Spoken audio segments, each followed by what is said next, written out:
জীবনে যদি আপনি বন্ধু লাভ করতে চান তাহলে আপনাকে অনেকগুলো কাজ করতে হবে। প্রথমে একজন যোগ্য পাত্র সন্ধান করতে হবে, তারপর তার সাথে সময় কাটাতে হবে, সুখ দুঃখে তার সাথে থাকতে হবে, তবে গিয়ে সে বন্ধু হবে। কিন্তু যদি আপনি শত্রু খুঁজতে চান তাহলে কোথাও যাওয়ার দরকার নেই, কারণ আপনার সব থেকে বড় শত্রু আর কোথাও নেই, আপনারই মনের মধ্যে, আপনার চেতনায় রয়েছে। ক্রোধ, মোহ, লোভ, কাম, মদ, মাৎসর্য। এ এমন 6 সব থেকে বড় শত্রু যা আপনার আগামী 7 জন্ম নষ্ট করে দিতে পারে যদি আপনি এদের না সামলাতে পারেন।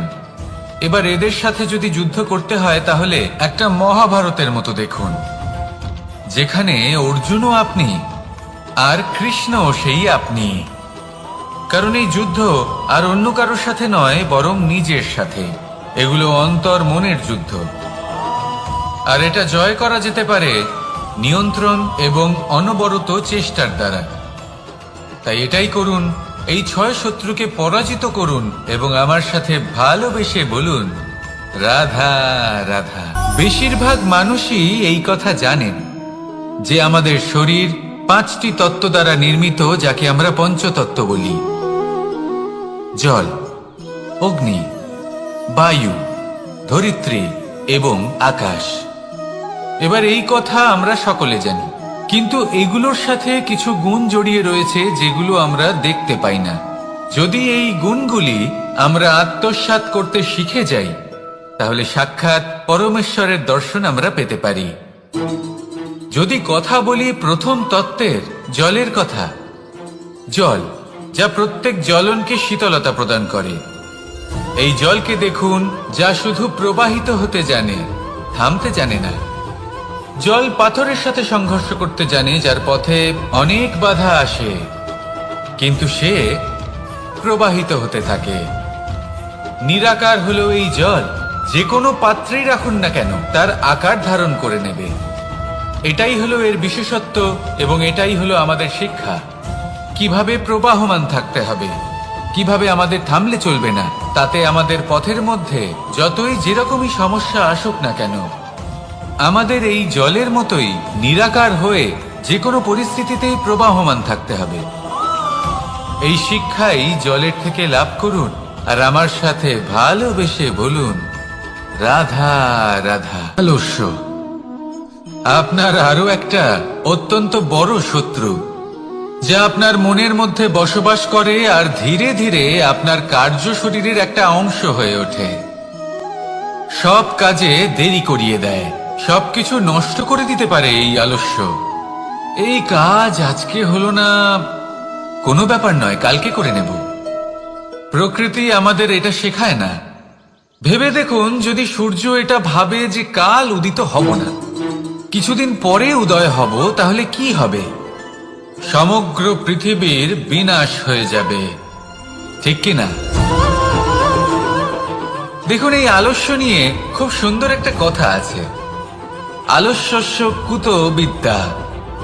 অর্থাৎ যিনি অলস হয়ে বসে থাকেন তিনি বিদ্যা লাভ করেন না, জ্ঞান লাভ করেন না, আর জ্ঞান না থাকলে তিনি ধন অর্জন করতে পারেন না। তার জীবনে সুখ স্বাচ্ছন্দ্যের অভাব থাকে, বন্ধুর অভাব থাকে। যেখানে সুখ স্বাচ্ছন্দ্য নেই, মিত্র নেই, আপনজন নেই, জ্ঞান নেই, সেখানে আনন্দ কিভাবে বাস করতে পারে?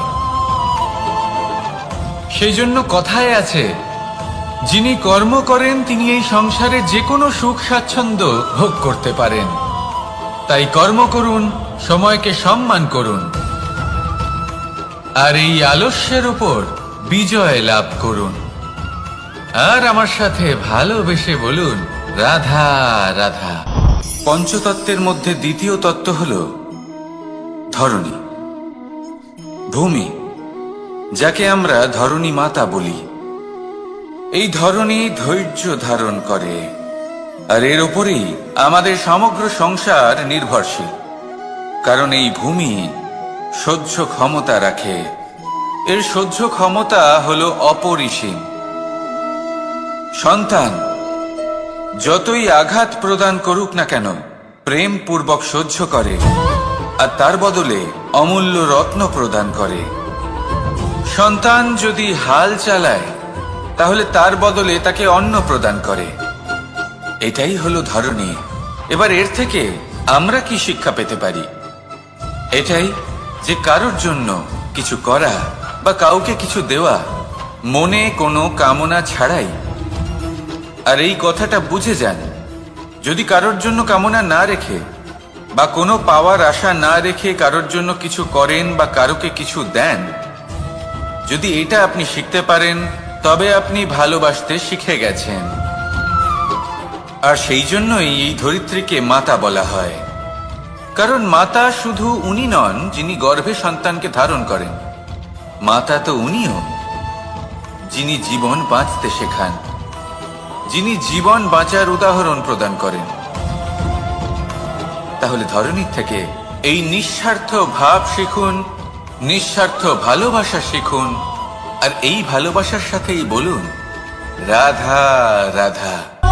বায়ু পঞ্চতত্ত্বের মধ্যে তৃতীয় তত্ত্ব। কেউ একে সমীর বলে, আবার কেউ একে পবন বলে। প্রথম কথা হলো এটাই যে এই বায়ু আমাদের জীবন দান করে প্রতিদিন, প্রত্যেক মুহূর্তে। এই বায়ুর কারণেই আমরা নিঃশ্বাস নিতে পারি, জীবিত থাকতে পারি। এই বায়ুই হলো সেই যা সকল মেঘেদের একত্রিত করে একটি স্থানে আর বর্ষা ঘটায়। আর এই বর্ষার কারণেই এই ধরিত্রীতে অন্ন উৎপন্ন হয়। এই বায়ুকে দেখুন, কখনো এতটা সৌম্য যে আপনার কোনোই তফাৎ বোধ হয় না, আর কখনো কখনো এমন রূপ ধারণ করে ফেলে যে অনেক বড় বড় পর্বতের আকার পর্যন্ত বদলে ফেলে। এটাই হলো বায়ুর বিশেষত্ব।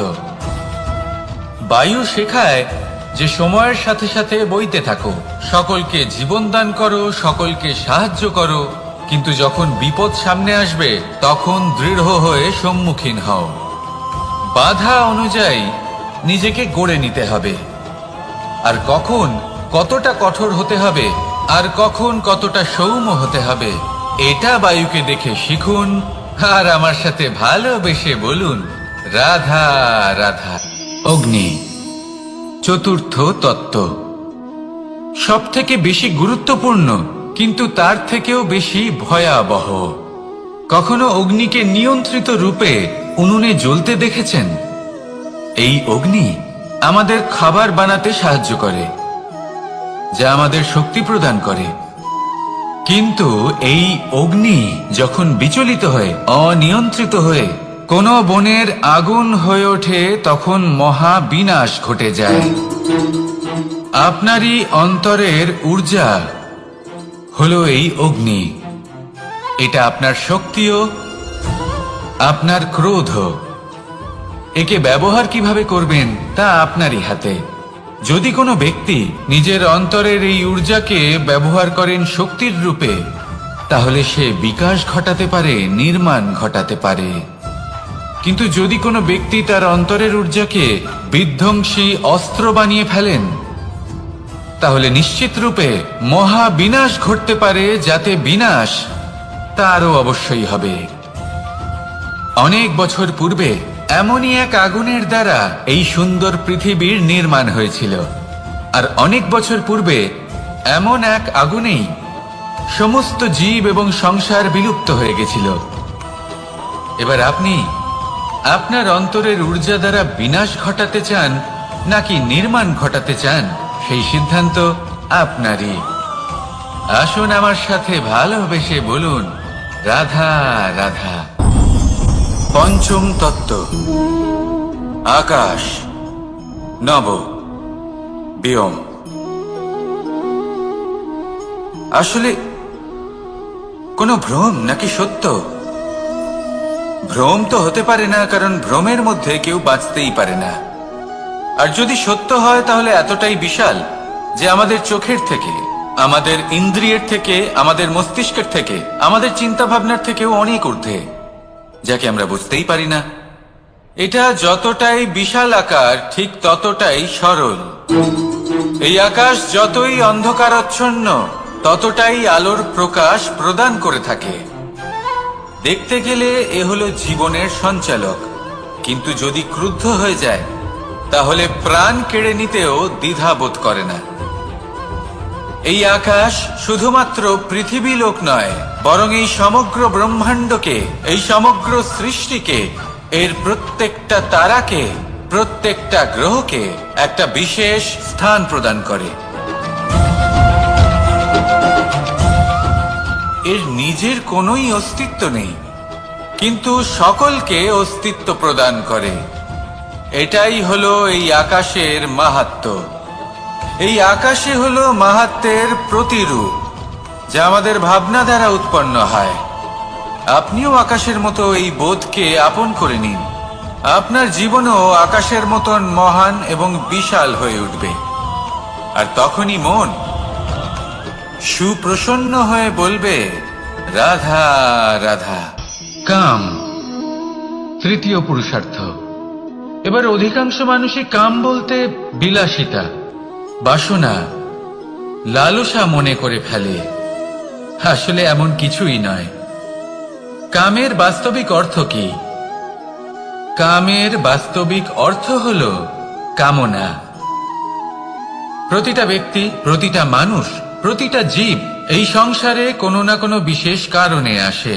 সেই কারণকে পূর্ণ করার জন্য কর্ম করাকে কাম বলে। এখন সেটা সবার জন্য ভিন্ন হতে পারে। কারোর কাছে সেটা জ্ঞান অর্জন করা হতে পারে, আবার কারোর কাছে নির্মাণ করা হতে পারে। কারোর জন্য পরিবারকে সঞ্চালন করা হতে পারে, আবার কারোর জন্য এই সংসার থেকে পাপ দূর করা হতে পারে। কিন্তু সবথেকে গুরুত্বপূর্ণ হলো যে মানুষ যেন নিজের কর্ম ঠিক করে করে, সম্পূর্ণ যত্ন নিয়ে করে। তৃতীয় পুরুষার্থ মানে এই কাম। এটার অনুচিত অর্থ নিজেকে বোঝানো মানেই সমগ্র জীবনকে অর্থহীন করে দেওয়া। তাই প্রেম দ্বারা আপনার এই সংসারে আসার কারণটাকে অনুসন্ধান করুন, আর এই প্রেমের সাথেই বলুন, রাধা রাধা। এবার এই পুরুষার্থের বিষয়ে আপনারা অবশ্যই শুনেছেন। মোক্ষ চতুর্থ পুরুষার্থ। আপনারা কি জানেন এই মোক্ষ আসলে কি? ধর্ম, অর্থ, কামনার পালন করতে করতে মৃত্যু লাভ করা, এটাই কি মোক্ষ? না, মোক্ষ হলো সেটাই যা জন্ম এবং মৃত্যুর ঊর্ধ্বে। প্রত্যেক ব্যক্তি, প্রত্যেক জীবই সংসারে কোনো না কোনো বিশেষ প্রয়োজনে আসে। ধর্মপথে, সৎপথে অর্থ উপার্জন করা, প্রয়োজনকে পূর্ণ করার চেষ্টা করতে করতে সেই প্রয়োজনকে পূর্ণ করা তাকে মুক্তির পথে নিয়ে যায়, যা হলো মোক্ষ। যদি এই মোক্ষ লাভ না হয় তাহলে মানুষ জন্ম এবং মৃত্যুর এই চক্রে বারবার ফিরে আসবে। তাই নিঃস্বার্থভাবে সদ্ভাব নিয়ে কর্ম করুন, সকলকে ভালোবাসুন, আর আমার সাথে বলুন, রাধা রাধা। মানুষ বড়ই বিচিত্র প্রাণী। অধিক থেকে অধিকতর ধন লাভ করার চেষ্টায় নিজের শরীরকে নষ্ট করে ফেলেন, নিজের শক্তি হারিয়ে ফেলেন, নিজের সামর্থ্য হারিয়ে ফেলেন। আর যে ধন লাভ করেন সেটা কোথায় যায়? সেই শক্তি, সেই সামর্থ্যকে আবার ফিরে পাওয়ার জন্য। আর কিছু মানুষ জীবন এমন ভাবে যাপন করেন যেন তা কখনোই শেষ হবে না, কিন্তু শেষ তো সবারই হবে। আর যখনই শেষটা কাছে চলে আসে তখন মানুষ এটা বুঝতে পারেন যে সে জীবনকে উপভোগ করেননি। তার কারণটা কি? লালসা। এই লালসা জন্ম দেয় লোভকে, আর এই লোভ জন্ম দেয় আপনারই বিনাশকে। সেই জন্য আজ আপনার কাছে যা কিছু আছে, যেমনটা আছে, তার সাথে জীবন যাপন করুন, পূর্ণরূপে যাপন করুন। আপনার কাছে যতই ধন, শক্তি, মান থাকুক, তা সবার মধ্যে ভাগ করতে শিখুন। ভাগ করলে ভালোবাসা বাড়ে, আর এই ভালোবাসা দ্বারা জীবন আরো সুখময় হয়ে ওঠে। তাহলে আসুন আর আমার সাথে ভালোবেসে বলুন, রাধা রাধা। মন। জীবনে যখনই কোনো বস্তু বা সুখ স্বাচ্ছন্দ্য অধিক মাত্রায় আপনার কাছে চলে আসে, তখন নিজেকে শ্রেষ্ঠ মনে করার একটা প্রবণতা দেখা যায়, যা হয় আত্মবিশ্বাসে পরিণত হয়, নয়তো অহংকারে। এবার আত্মবিশ্বাস আর অহংকারের মধ্যে অনেক বড় পার্থক্য রয়েছে। আমি এটা করতে পারি, আমি ওটাও করতে পারি, এ হলো আত্মবিশ্বাস। শুধুমাত্র আমি এটা করতে পারি, শুধুমাত্র আমি ওটাও করতে পারি, আমি হলাম সর্বশ্রেষ্ঠ, এটা হলো অহংকার।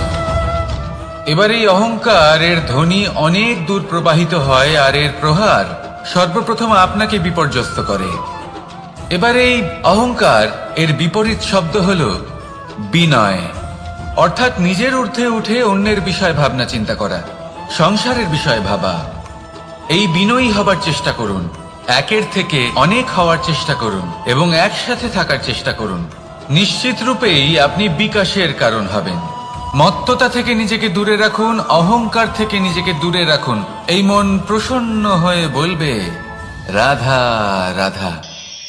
জীবনে যখন কোনো ব্যক্তি নিজের লক্ষ্য প্রাপ্তির জন্য নিরন্তর পরিশ্রম করতে থাকেন, চেষ্টা করতে থাকেন, তখন তিনি কষ্ট অনুভব করেন, কখনো শারীরিক কষ্ট, কখনো মানসিক কষ্ট। এবার উনি এটা ভাবতে থাকেন যে আমি কি উচিত করছি নাকি অনুচিত করছি। কারণ অন্যদিকে এমন একজন ব্যক্তিও আছেন যিনি একদমই পরিশ্রম চেষ্টা করছেন না। তিনি মদিরা পান করেন, বিলাসিতায় জীবন কাটান, অলস প্রকৃতির হয়ে ওঠেন, নিদ্রাতে বিলীন হয়ে থাকেন আর ভাবেন যে তিনি সুখ লাভ করছেন। কিন্তু এরকম কেন হয়? কারণ যখন আমরা সৎ পথে থাকি, উচিত পথে চলি, লক্ষ্য প্রাপ্ত করার জন্য চেষ্টা করতে থাকি, তখন আমাদের ভেতরে থাকা নেতিবাচক শক্তি এবং পাপ এই দেহকে ত্যাগ করে দেয়। আর এই অনুভূতিটাই আমাদের দুঃখের অনুভূতি দেয়, কষ্ট দেয়। এবার সেখানে যদি আমরা কুপথে চলি, অনুচিত পথে চলতে থাকি, তাহলে আমাদের ভেতরে থাকা পুণ্য এবং ধনাত্মক শক্তি আমাদের দেহ ত্যাগ করে দেয়। আর এই অনুভূতির কারণেই আমরা সুখ অনুভব করি। কিন্তু কখনো ভাববেন যে এই সুখ বেশি সময় পর্যন্ত থাকে না। সেই জন্য সবসময় মনে রাখবেন, যদি আপনি জানেন যে এটাই আপনার লক্ষ্য, এটাই উচিত পথ, শুভ পথ, তাতে নিরন্তরভাবে এগিয়ে যেতে চেষ্টা করতে থাকুন। এই কষ্ট আপনাকে সুখের পরাকাষ্ঠায় কখন পৌঁছে দেবে তা আপনি জানতেই পারবেন না। আসুন আমার সাথে ভালোবেসে বলুন রাধা রাধা। ঈর্ষা আমাদেরই মনে বসবাস করা আরো একটা শত্রু। তবে এই শত্রু কখনো কখনো আমাদের জন্য লাভদায়কও হতে পারে, কিন্তু যদি আমরা সতর্ক না থাকি তাহলে সেটা ততটাই ঘাতক হয়ে উঠতে পারে। যদি আপনার কোনো প্রতিদ্বন্দ্বী থেকে থাকে যে এগিয়ে চলেছে, তাকে দেখে আপনার মনে ঈর্ষা উৎপন্ন হয়, আর ঈর্ষাবশত আপনি নিরন্তর চেষ্টা করতে থাকেন, পরিশ্রম করতে থাকেন সামনে এগোনোর জন্য, তাহলে তার দ্বারা আপনার বিকাশই হবে। কিন্তু যদি আপনি নিজের বিরোধীকে শেষ করতে দেওয়ার জন্য অগ্রসর হন, তাকে বিনাশ করার জন্য অগ্রসর হন, তাহলে এই ঈর্ষা প্রথমে আপনার বিনাশ অবশ্যই করবে। একটা কথা আছে, এটা পশু প্রবৃত্তি, আপনি শুধুই নিজের বিকাশের কথা ভাববেন। তিনিই হলেন প্রকৃত মানুষ, যিনি অন্য মানুষের জন্য প্রাণও দিতে পারেন। এই ঈর্ষা যদি আপনাকে বিকাশের পথে নিয়ে যেতে পারে তাহলে খুবই ভালো। যদি আপনাকে অন্য কাউকে বিনাশ করে দেওয়ার পথে অগ্রসর করে, তাহলে তার থেকে দূরে থাকাই ভালো। যেমন ধরুন, আপনার কাছে একটা সূচ আছে, যার দ্বারা আপনি ছেঁড়া কাপড়ও সেলাই করতে পারবেন বা অন্য কারোর পাত্রে ছিদ্রও করে দিতে পারবেন। আপনি কি চাইবেন, নিজের বিকাশ নাকি অন্য কারোর বিনাশ? সিদ্ধান্ত আপনারই। আসুন আর আমার সাথে ভালোবেসে বলুন রাধা রাধা। বিষ এবং অমৃত, এর ভিত্তিতেই সংসার চক্র চলতে থাকে। যখন সমুদ্র মন্থন হয়েছিল তখন এই দুই প্রাপ্ত হয়েছিল। প্রথমে বিষ পাওয়া গেল, তারপর অমৃত। জীবন মন্থন করলেও এগুলো লাভ করা যায়। এবার এই যে বিষ, তা হলো অমৃতের থেকে অনেক বেশি শক্তিশালী এবং সেই জন্যই অনেক বেশি ঘাতকও। এবার বোঝার চেষ্টা করি এই বিষ আসলে কি।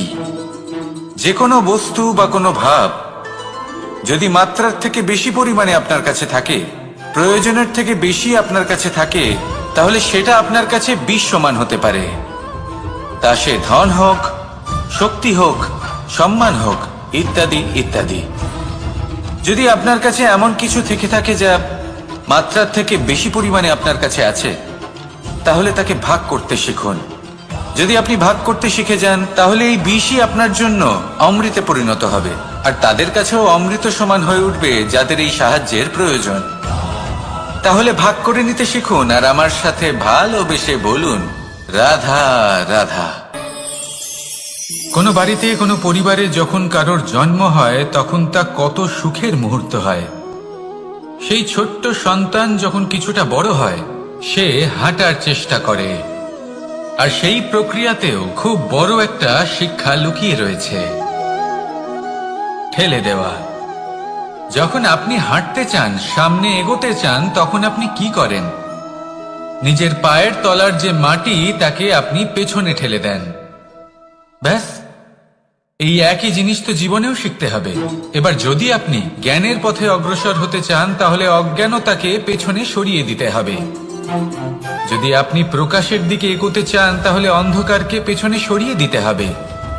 যদি আপনি ভবিষ্যতে সফল হতে চান, তাহলে অতীতের যে অসফলতাগুলিকে পেছনে সরিয়ে দিতে হবে।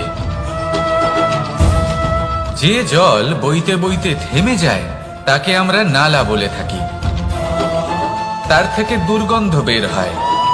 কিন্তু যে জল বইতেই থাকে, তাকেই আমরা পবিত্র জল বলি।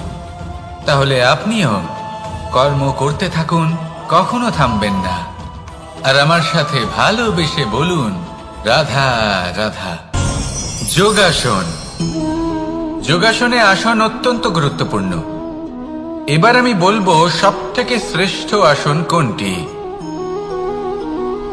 আশ্বাস। নিজেকে আশ্বস্ত করতে থাকুন যে আমি আছি, সব ঠিক হবে, যা হচ্ছে ভালোর জন্য হচ্ছে। এই আশ্বাস আপনাকে জীবনে এমন ধনাত্মক বিশ্বাস দেবে যে আপনি বড় বড় সমস্যার সমাধান করতে পারবেন। এবার যদি কথা বলি সবথেকে কঠিন সময়ের, তাহলে সেটা হলো বিচ্ছেদের। যা মা সীতাকে সহ্য করতে হয়েছে, শ্রীরামের জন্য রাধা কৃষ্ণকেও সহ্য করতে হয়েছে। যে ব্যক্তি বিচ্ছেদের সময় সঠিক পথে চলে এসেছে, সে জীবনে অনেক শ্রেষ্ঠ স্থানে অবশ্যই পৌঁছতে পারবে। এবার যদি কথা বলি সবথেকে জরুরি এবং গুরুত্বপূর্ণ সময়ের, তাহলে সেটা হলো সংযোগ। সকলকে সাহায্য করতে থাকুন। আপনি অন্যদের সাহায্য করে তাদের যত আনন্দ দিতে পারবেন, ততটাই আনন্দ আপনারও জীবনে অবশ্যই আসবে। আসুন আর আমার সাথে ভালোবেসে বলুন, রাধা রাধা। কামবোধ। এটাই আপনার অন্তরের প্রথম শত্রু। বেশিরভাগ মানুষই কামবোধ বলতে লালসা বোঝেন, কিন্তু এটা সম্পূর্ণ সত্য নয়। কামের আসল অর্থ হলো কামনা। এটা খুবই সহজ ব্যাপার। মনুষ্য শরীর থাকলে, মানুষের মন থাকলে, এই কামনা অবশ্যই থাকবে। এবার এটাই দেখতে হবে যে এই কামনা নেতিবাচক কামনা নাকি ইতিবাচক কামনা। অন্য কারোর জিনিসে নজর দেওয়া, অন্য কোনো মানুষের উপর নজর দেওয়া, কোনো অনুচিত বস্তুর দিকে নজর দেওয়া, এই নেতিবাচক কামনা। আর এই দুষ্কামনা মানুষকে দিয়ে অপকর্ম করাবেই করাবে। তাই মনে রাখবেন, যে ব্যক্তি নিজের কামনাকে নিয়ন্ত্রণে রাখতে পারেন, তিনি সঠিক পথেও থাকেন, সঠিক লক্ষ্যে পৌঁছতেও পারেন। যিনি কামনা নিয়ন্ত্রণে রাখতে পারেন না, তিনি তার পথও হারিয়ে ফেলেন এবং লক্ষ্যচ্যুতও হন। তাই মনে রাখবেন, নিজের কামনাগুলিকে নিয়ন্ত্রণে রাখুন। কাম নামক এই শত্রুর ওপর বিজয় লাভ করুন। আর আমার সাথে ভালোবেসে বলুন, রাধা রাধা। ক্রোধ। আপনার অন্তরের আরো একটা শত্রু। এই ক্রোধ আসলে কি? আপনার মনের এক ভাবনা, যা আপনার মনেই উৎপন্ন হয়। এই মন আত্মার সাথে যুক্ত থাকে। এখন একটা ভাবনা যা আত্মার সাথে যুক্ত থাকে, তাকে অনুচিত কেন বলা হয়, সেটা বোঝার চেষ্টা করুন। ক্রোধ কখনো কখনো জরুরি হয়, বিশেষ রূপে তখন যখন আপনি সঠিক পক্ষে দাঁড়িয়ে রয়েছেন এবং সামনের ব্যক্তি অধর্মের পক্ষে রয়েছেন আর বিনম্রভাবে মানছেন না। যেমন শ্রীরাম ক্রুদ্ধ হয়েছিলেন সাগরের ওপর, ওটা উচিত ছিল, আর তা ততক্ষণই উচিত যতক্ষণ আপনি ক্রোধকে নিয়ন্ত্রণ করছেন। যদি ক্রোধ আপনাকে নিয়ন্ত্রণ করতে শুরু করে তাহলে পরিস্থিতি এমনও হতে পারে, ধরুন একজন ব্যক্তির প্রতি ক্রোধের কারণে আপনি তার ক্ষতি করতে চান। আপনি একটা কয়লা হাতে নিলেন আর সেই কয়লা সামনের ব্যক্তির ক্ষতি করার পূর্বে আপনার হাত জ্বালিয়ে দেবে। ব্যাস, ক্রোধ এটাই করে, সর্বপ্রথম আপনার ক্ষতি করে, আপনার বিবেক হরণ করে নেয়, আপনি আপনার নিয়ন্ত্রণ হারিয়ে ফেলেন আর সবকিছু নষ্ট হয়ে যায়। বেশিরভাগ মানুষ ক্রোধে এমন সিদ্ধান্ত নেন যে সেটা তাদেরই বিনাশের কারণ হয়ে দাঁড়ায়। আর কিছু মানুষ বলেন যে আমাদের জীবনে এত যন্ত্রণা আছে, এত সংকট আছে যে ক্রোধ উৎপন্ন হবেই। আর এরকম সময় এটাই উচিত হবে যে আপনি নিজেকে ক্রোধের থেকে দূরে রাখুন আর তারপর সমস্যার নিবারণ করুন। আর এই নিবারণই আপনার জীবনকে একটা শ্রেষ্ঠ স্তরে পৌঁছে দেবে। তাহলে ক্রোধ থেকে দূরে থাকুন, সুপ্রসন্ন থাকুন আর আমার সাথে ভালোবেসে বলুন রাধা রাধা। লোভ আপনার অন্তরের আরো একটা শত্রু। দেখতে গেলে এটা একটা শব্দ, একটা সংস্কৃত শব্দ, লব ধাতু থেকে উৎপন্ন হয়েছে।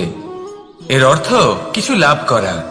কিছু লাভ করা অনুচিত নয়, আরো কিছু লাভ করাও অনুচিত নয়, কিন্তু সব থেকে বেশি আমি লাভ করব, আমি আরো চাই, আরো বেশি চাই, আরো বেশি পেতে চাই, এটাই হলো লোভ। আর এই লোভ যখন গ্রাস করে তখন আপনি যা পেতে চান, সে ধনই হোক বা মানই হোক, তা অর্জন করার জন্য মানুষ যে কোনো স্তরে পৌঁছে যেতে পারে। যদি মানুষ ধন অর্জন করতে চান তাহলে তার জন্য তারা অধর্মের পথেও চলতে পারেন। যদি সম্মান অর্জন করতে চান তাহলে অন্য মানুষকে ছোটও করতে পারেন। শেষ পর্যন্ত আপনার এটা মনে হতে পারে যে যদি একটু অল্পই প্রাপ্ত করতাম কিন্তু ভালোবেসে প্রাপ্ত করতাম, এই জীবন আরো অনেক বেশি সুখী হতো। লোভ আপনার জীবনে, আপনার মনে কখন যে প্রবেশ করবে সেটা আপনি জানতেও পারবেন না। তাই এটা চিনতে শিখুন আর তৎক্ষণাৎ জীবন থেকে বাইরে ফেলে দিন। যা কিছু লাভ করতে চান তা ভালোবেসে লাভ করুন আর সেই ভালোবাসার সাথেই বলুন রাধা রাধা। মোহ আপনার অন্তরের আরো একটা শত্রু। এবার মানুষ প্রেম আর মোহের মধ্যে পার্থক্য বুঝতে পারে না। কিছু মানুষ ভাবে যে মোহর মধ্যে খারাপ কি আছে। যদি কোনো মানুষের তার বাবা মার প্রতি, তার সন্তানের প্রতি মোহ থাকে তবে খারাপ কি আছে? খারাপ আছে, আর সেটা তাদের জন্য খারাপ হতে পারে যাদের প্রতি আপনার এই মোহ আছে। এবার মোহ আর প্রেমের মধ্যে পার্থক্য আপনাকে বোঝাচ্ছি। মোহ শুধুমাত্র পেতে চায়, সেখানে প্রেম শুধুমাত্র দিতে শেখায়। এই দুই পরিস্থিতিতেই আপনার হাত প্রসারিত থাকে। মোহের ক্ষেত্রে কোনো বস্তু বা কোনো ব্যক্তিকে লাভ করার জন্য, আর প্রেমে শুধুই প্রদান করার জন্য। মোহর বশে আপনার পায়ে বাঁধন পড়ে যেতে পারে। যদি মাতা পিতার তার সন্তানের প্রতি মোহ থাকে তাহলে তারা তাদের সন্তানকে কখনো দুঃখে, চিন্তায়, যন্ত্রণায় দেখতেই পারবে না। সেই জন্য তারা সন্তানকে বেঁধে রাখতে চান একটা সুরক্ষিত ক্ষেত্রে, যেখান থেকে না তারা সংসারকে দেখতে পায়, না পরখ করতে পারে, না কিছু শিখতে পারে, না বিকট পরিস্থিতির সম্মুখীন হতে পারে। ঠিক যে কারণে তারা দুর্বল হয়ে পড়ে, অজ্ঞানী হয়ে ওঠে। তাদের বিকাশ সেখানেই স্তব্ধ হয়ে যায়, আর সেখানে প্রেম শুধুমাত্র বিকাশের পথে নিয়ে যায়। মা বাবা যদি সন্তানকে ভালোবাসেন তাহলে তাকে ছেড়ে দেন যে যাও সংসারকে দেখো, পরখ করো আর শেখো। কিভাবে এর সাথে লড়াই করতে হবে সেটা নিজে শেখো। নিজের শক্তি নিজেই বাড়িয়ে তোলো, নিজের পথ চয়ন করো। সেই জন্য এই মোহর শিকল ভেঙে ফেলুন আর প্রেমকে আপন করে নিন। আর এই প্রেম দ্বারাই বলুন রাধা রাধা।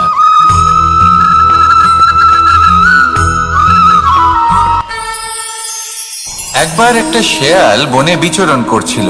ও একটা ছোট্ট শাবক দেখতে পেল। ও ভাবলো আজ একেই আমি খাবার হিসেবে গ্রহণ করব। আশেপাশে দেখলো কেউ দেখছে না তো, কেউ ছিল না, আর সেই শাবকের ওপর আক্রমণ করলো। যা হলো একটা ঘোর অপরাধ। বনের নিয়ম অনুসারে আপনি কখনোই শাবকের উপর আক্রমণ করতে পারেন না। তারপর এই খবরটা যখন রাজা সিংহ জানতে পারলেন, সভার আয়োজন করলেন। কিন্তু সেখানে শেয়াল বলল, আমি তো এরকম কিছু করিনি। কিন্তু যদি আপনি এরকম বলেন, কোনো প্রমাণ দিন, এর কোনো সাক্ষী আছে? তখন রাজা সিংহ পেঁচাকে ডেকে পাঠালেন, যে সেই মুহূর্তে বৃক্ষের শাখার ওপর বসেছিল। সে সব কিছু দেখেছিল। পেঁচা সব সত্যি কথা বলল, আর শেয়ালকে মৃত্যুদণ্ড দেয়া হলো। এবার এই কাহিনী আমি আপনাকে কেন শোনালাম? কারণ মানুষও কখনো কখনো এরকম কর্ম করেন যা শিয়াল করেছে। এটা ভাবেন কেউ দেখছে না, যখন আমি অনুচিত কর্ম করতেই পারি। কিন্তু না, আপনি যাই করুন না কেন, কেউ না কেউ অবশ্যই তা দেখছে। কোনো ব্যক্তি না হলেও কোনো প্রাণী, না হলে কোনো যক্ষ বা দেব বা প্রেত। যদি এনারা কেউ না দেখেন, তাহলে ধরিত্রী মাতা দেখেন, যেখানে দাঁড়িয়ে আপনি সেই কর্ম করছেন, তাই না? তাই একটা কথা সবসময় মনে রাখবেন, কে দেখছেন কে দেখছেন না সেই বিষয়ে ভাবা ছেড়ে দিন। এটা খুব সহজ কথা। আপনি যদি উচিত কর্ম করেন, উচিত ফল পাবেন। যদি অনুচিত কর্ম করেন, তাহলে আপনি অনুচিত ফল অবশ্যই পাবেন। সেই জন্য উচিত পথে চলতে থাকুন, উচিত কর্ম করতে থাকুন, আর আমার সাথে ভালোবেসে বলুন, রাধা রাধা। জীবনে যদি আপনি বন্ধু লাভ করতে চান, তাহলে আপনাকে অনেকগুলো কাজ করতে হবে। প্রথমে একজন যোগ্য পাত্র সন্ধান করতে হবে, তারপর তার সাথে সময় কাটাতে হবে, সুখ দুঃখে তার সাথে থাকতে হবে, তবে গিয়ে সে বন্ধু হবে। কিন্তু যদি আপনি শত্রু খুঁজতে চান, তাহলে কোথাও যাওয়ার দরকার নেই। কারণ আপনার সব থেকে বড় শত্রু আর কোথাও নেই, আপনারই মনের মধ্যে, আপনার চেতনায় রয়েছে। ক্রোধ, মোহ, লোভ, কাম, মদ, মাৎসর্য। এ এমন 6 সব থেকে বড় শত্রু, যা আপনার আগামী 7 জন্ম নষ্ট করে দিতে পারে, যদি আপনি এদের না সামলাতে পারেন। এবার এদের সাথে যদি যুদ্ধ করতে হয়, তাহলে একটা মহাভারতের মতো দেখুন, যেখানে অর্জুনও আপনি আর কৃষ্ণও সেই আপনি। কারণ এই যুদ্ধ আর অন্য কারোর সাথে নয়, বরং নিজের সাথে।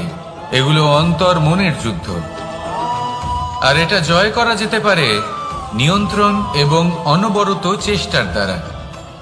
তাই এটাই করুন, এই 6 শত্রুকে পরাজিত করুন এবং আমার সাথে ভালোবেসে বলুন, রাধা রাধা। বেশিরভাগ মানুষই এই কথা জানেন যে আমাদের শরীর 5টি তত্ত্ব দ্বারা নির্মিত, যাকে আমরা পঞ্চতত্ত্ব বলি: জল, অগ্নি, বায়ু, ধরিত্রী এবং আকাশ।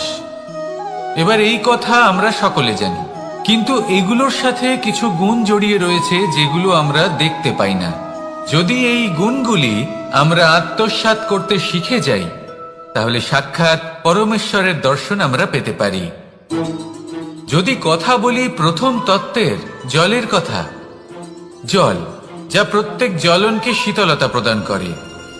এই জলকে দেখুন, যা শুধু প্রবাহিত হতে জানে, থামতে জানে না। জল পাথরের সাথে সংঘর্ষ করতে জানে, যার পথে অনেক বাধা আসে, কিন্তু সে প্রবাহিত হতে থাকে। নিরাকার হলো এই জল, যে কোনো পাত্রেই রাখুন না কেন, তার আকার ধারণ করে নেবে। এটাই হলো এর বিশেষত্ব, এবং এটাই হলো আমাদের শিক্ষা। কিভাবে প্রবাহমান থাকতে হবে, কিভাবে আমাদের থামলে চলবে না, তাতে আমাদের পথের মধ্যে যতই যেরকমই সমস্যা আসুক না কেন, আমাদের এই জলের মতোই নিরাকার হয়ে যে কোনো পরিস্থিতিতেই প্রবাহমান থাকতে হবে। এই শিক্ষাই জলের থেকে লাভ করুন, আর আমার সাথে ভালোবেসে বলুন, রাধা রাধা। আলস্য আপনার আরো একটা অত্যন্ত বড় শত্রু, যা আপনার মনের মধ্যে বসবাস করে আর ধীরে ধীরে আপনার কার্য শরীরের একটা অংশ হয়ে ওঠে। সব কাজে দেরি করিয়ে দেয়, সবকিছু নষ্ট করে দিতে পারে এই আলস্য। এই কাজ আজকে হলো না, কোনো ব্যাপার নয়, কালকে করে নেব। প্রকৃতি আমাদের এটা শেখায় না। ভেবে দেখুন, যদি সূর্য এটা ভাবে যে কাল উদিত হব না, কিছুদিন পরে উদয় হব, তাহলে কি হবে? সমগ্র পৃথিবীর বিনাশ হয়ে যাবে, ঠিক কিনা? দেখুন, এই আলস্য নিয়ে খুব সুন্দর একটা কথা আছে, আলস্যস্য কুতো বিদ্যা। অর্থাৎ যিনি অলস হয়ে বসে থাকেন তিনি বিদ্যা লাভ করেন না, জ্ঞান লাভ করেন না, আর জ্ঞান না থাকলে তিনি ধন অর্জন করতে পারেন না। তার জীবনে সুখ স্বাচ্ছন্দ্যের অভাব থাকে, বন্ধুর অভাব থাকে। যেখানে সুখ স্বাচ্ছন্দ্য নেই, মিত্র নেই, আপনজন নেই, জ্ঞান নেই, সেখানে আনন্দ কিভাবে বাস করতে পারে? সেই জন্য কথায় আছে, যিনি কর্ম করেন তিনি এই সংসারে যে কোনো সুখ স্বাচ্ছন্দ্য ভোগ করতে পারেন। তাই কর্ম করুন, সময়কে সম্মান করুন, আর এই আলস্যের উপর বিজয় লাভ করুন।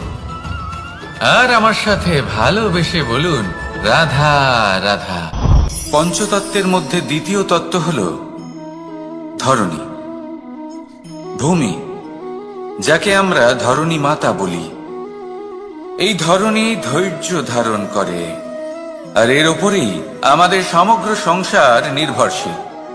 কারণ এই ভূমি সহ্য ক্ষমতা রাখে, এর সহ্য ক্ষমতা হলো অপরিসীম। সন্তান যতই আঘাত প্রদান করুক না কেন, প্রেম পূর্বক সহ্য করে, আর তার বদলে অমূল্য রত্ন প্রদান করে। সন্তান যদি হাল চালায়, তাহলে তার বদলে তাকে অন্ন প্রদান করে। এটাই হলো ধরণী।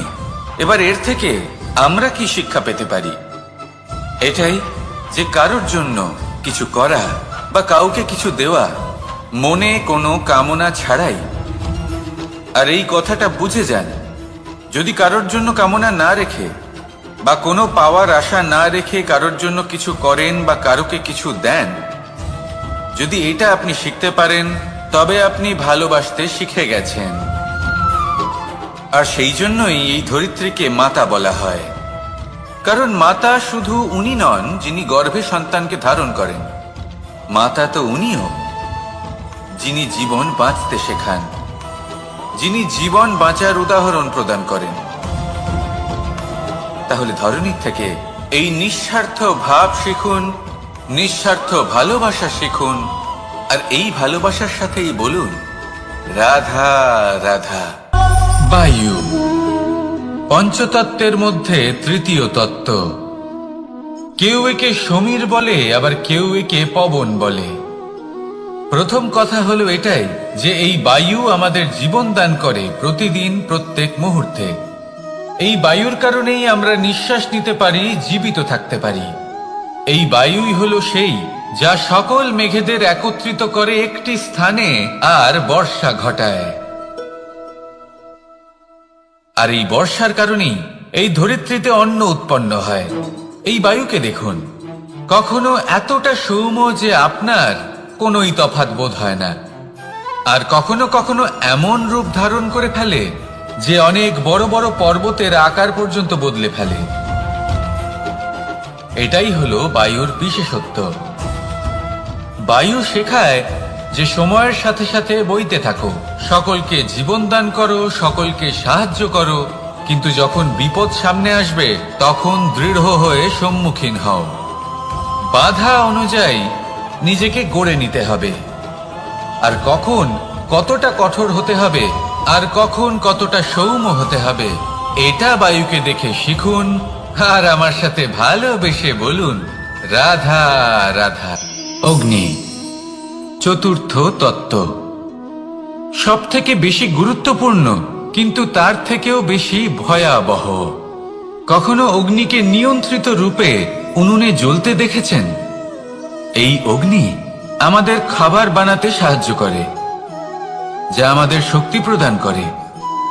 কিন্তু এই অগ্নি যখন বিচলিত হয়ে, অনিয়ন্ত্রিত হয়ে কোনো বনের আগুন হয়ে ওঠে, তখন মহা বিনাশ ঘটে যায়। আপনারই অন্তরের ঊর্জা হলো এই অগ্নি। এটা আপনার শক্তিও, আপনার ক্রোধ। একে ব্যবহার কিভাবে করবেন তা আপনারই হাতে। যদি কোনো ব্যক্তি নিজের অন্তরের এই ঊর্জাকে ব্যবহার করেন শক্তির রূপে, তাহলে সে বিকাশ ঘটাতে পারে দুঃখ কি, ভয় কি, এদের কিছুটা এইভাবে ভাবা যেতে পারে। জীবনে যখনই আপনি কিছু একটা লাভ করবেন, তখন সেটা হারানোর ভয় তার সাথেই চলে আসে। যেমন আপনি যদি ধন অর্জন করেন, ধন হারানোর ভয় তার সাথেই চলে আসে। সম্পত্তি অর্জন করলে সেটা লুট হবার ভয় তার সাথেই চলে আসে। আর এটা জীবনের সাথেও হয়। যেই মুহূর্তে আপনি জন্ম নেন, মৃত্যুর ভয় তার সাথেই চলে আসে। জন্ম না নিলে মৃত্যু কিভাবে হবে? মৃত্যুর ভয় কোথা থেকে আসবে? এবার এই ভয় কি সেটা আপনাকে বুঝিয়ে বলি। এই ভয় যদি মনের মধ্যে থাকে, জীবনে থাকে, তাহলে যা কিছু লাভ করবেন, সুখ, সম্পত্তি, সুবিধা, ধন, এইগুলি লাভ করার একটা আনন্দ থাকে, এদের সাথে জীবনযাপন করার একটা আনন্দ থাকে। এই ভয় সেই আনন্দ আপনার থেকে কেড়ে নেয়। ধরে নিন কাল আপনার মৃত্যু হতে চলেছে। এবার কালকের মৃত্যুর ভয় আজই মনে পুষে রাখলে, তাহলে এই ভয় আজকের সুখ, আজকের শান্তি আপনার থেকে কেড়ে নেবে। ভয় এটাই করে। সেই জন্য মনে রাখবেন, ভয়ের সঙ্গ আপনি ত্যাগ করে দিলে জীবন যাপনের যে সুখ তা চিরকাল আপনার সাথে থাকবে। আসুন আর আমার সাথে ভালোবেসে বলুন, রাধা রাধা।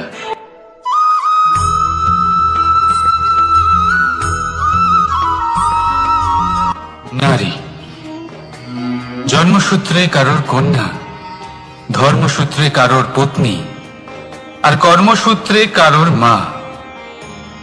আমাদের মনে এই ছবি আঁকা রয়েছে একজন নারীকে নিয়ে, তাই না? একটা অতুলনীয় ভূমিকা রয়েছে নারীদের আমাদের জীবনে, আর নারী ছাড়া আমরা কিছুই নই। কিন্তু অধিকার, সেখানে আমরা একটা ভুল করে বসি। যখন নারী একজন কন্যা থাকে, যখন সে জন্ম নেয়, তখন তার ওপর অধিকার থাকে তার পিতার। আর তারপর যখন বিয়ে হয়ে যায়, তখন তার অস্তিত্বের ওপর অধিকার থাকে তার স্বামীর। আর যখন তিনি মা হন, তখন নিজেই তিনি জীবনের সমস্ত অধিকার দিয়ে দেন তার সন্তানকে। কিন্তু আমরা কি কখনো এটা ভেবেছি, এই জীবন হলো তার নিজের? যে নারী সবার কল্যাণ করছেন, তার জীবনের অধিকারও তার কাছেই থাকা উচিত, তাই না? তার নিজের জীবনের সিদ্ধান্ত সে নিজেই নিতে পারেন, নিজেই নিজের ভাগ্যের রচয়িতা হতে পারেন। আর এর জন্য আমাদের নিজেদের পাল্টাতে হবে, দৃষ্টিভঙ্গি পাল্টাতে হবে। কারণ এই ধারণা সেটা আজ বা কালকের ব্যাপার নয়, এটা ঘটে চলেছে বহু বছর ধরে, আর চলতেই থাকবে যদি আমরা এটা না বদলাই। আর এটা তখনই সম্ভব হবে যখন আমরা নিজেদের মধ্যে পরিবর্তন আনব। তাই আজকের পর থেকে, এই মুহূর্ত থেকে, কোনো নারীর ওপর অকারণ অধিকার স্থাপনের আগে সহস্রবার ভেবে দেখবেন। কারণ যখন নারী নিজের অধিকার কেড়ে নিতে বাধ্য হবেন, তখন শুধু এবং শুধুমাত্র বিনাশই ঘটবে। রাধা রাধা।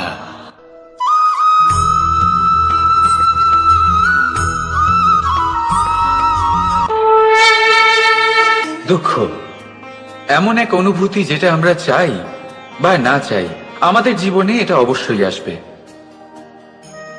আমাদের মনকে বিব্রত করে তুলবে, আমাদের মনকে বিচলিত করে তুলবে। কখনো ভেবে দেখেছেন এই দুঃখ আমাদের জীবনে কেন আসে, কিভাবে আসে? যদি আপনি মন দিয়ে চিন্তা করেন, তাহলে আপনি বুঝতে পারবেন যে এই দুঃখের অনুভূতি পরিস্থিতির থেকে বেশি মানসিকতার থেকে বেশি আশেপাশের লোকজনের সাথে জড়িয়ে। কারণ আশেপাশের লোকজনেরাই আপনার জন্য পরিস্থিতি তৈরি করেন, যা ভালোও হতে পারে আবার খারাপও। আপনার আশেপাশের লোকজনেরাই আপনার মানসিকতাকে প্রভাবিত করে, হয় তাকে ভালো করে অথবা খারাপ করে। আমাদের জীবনের অর্ধেক দুঃখ এই কারণে যে আমরা তাদের উপরে আশা রাখি যাদের উপরে কোনো আশা রাখা উচিত নয়, আর অর্ধেক দুঃখ এই কারণে যে আমরা তাদের উপরে সন্দেহ করি যাদের উপর সেটা করা উচিত নয়। তাৎপর্য এটাই যে মানুষকে চেনার চেষ্টা করতে থাকুন। যেদিন আপনি এটা বুঝে যাবেন যে কে সুজন আর কে দুর্জন, সেই দিন এই দুঃখ আপনার জীবন থেকে দূরে কোথাও চলে যাবে। রাধা রাধা।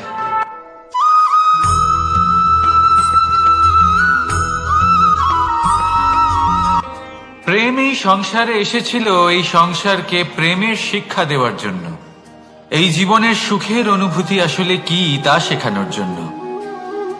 কিন্তু যদি সত্যি কথা বলি, তো আমি নিজেই প্রতিদিন প্রেমের নতুন নতুন স্বরূপ দেখতে পাই, প্রেমের একটা নতুন অনুভূতি প্রত্যেক নতুন দিনে। আর তার কারণ হলো এই প্রেম অনন্ত, এ হলো দৈব। প্রেম হলো এই সংসারের সব থেকে বড় ঢাল এবং সব থেকে বড় অস্ত্র।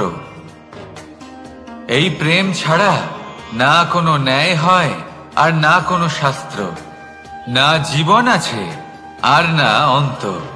এবার যদি এই প্রেম মনের মধ্যে বাস করতে শুরু করে, তাহলে কখনো কোনো সমস্যাই হবে না, আর যদি হয়েও থাকে তাহলে তা স্থায়ী হবে না। এই প্রেম কি না করতে পারে?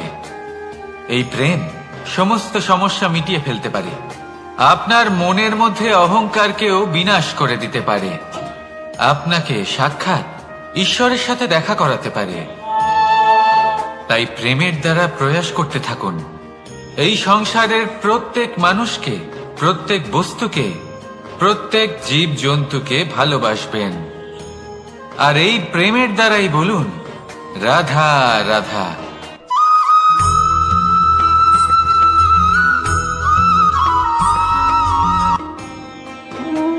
কর্ম, ধর্ম আর কর্তব্য, এই তিনটি একে অপরের সাথে জড়িত।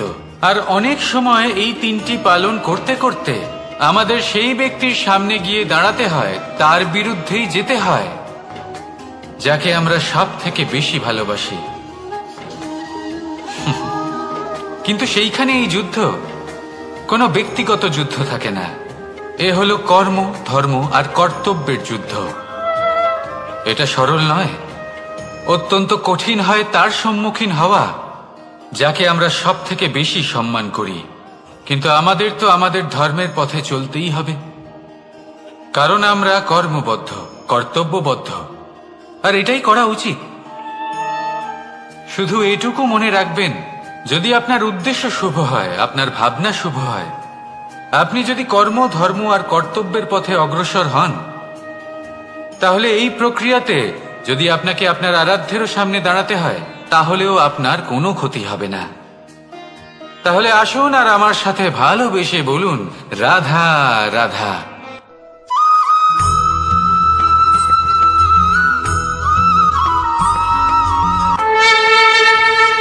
আপনি কি কখনো কোনো জলের ধারা দেখেছেন? তার সামনে যতই মাটি থাকুক না কেন, যতই কাদা থাকুক না কেন, যখন এই জলের ধারা বইতে আরম্ভ করে দেয়, তখন এই কাদাকে নিজেই ধুয়ে নিয়ে যায়। ওই কাদাকে ধুয়ে দেয় এবং নিজের পথ নিজেই তৈরি করে নেয়। তাহলে আপনিও এরকম জলের মতো হয়ে উঠুন। যদি হয়ে উঠতে পারেন, তাহলে নিজের মনে, নিজের ভাবনার, নিজের জীবনের যত অনাবশ্যক তত্ত্ব আছে, অনুপযোগী অংশ রয়েছে, অর্থাৎ অপরিষ্কার অংশ রয়েছে, তা নিজে থেকেই নির্মল হয়ে উঠবে। আর যেরকম জলের ধারা কখনো থেমে থাকে না, সব সময় বয়ে চলে, সেইভাবে আপনিও কখনোই থামবেন না। সবসময় বয়ে চলুন, এগোতে থাকুন। পথে যদি অনেক বিপদ আসে, সমস্যা আসে, থামবেন না, তার উপর নিরন্তর প্রহার করুন, নিরন্তর প্রয়াস করুন আর অগ্রসর হন।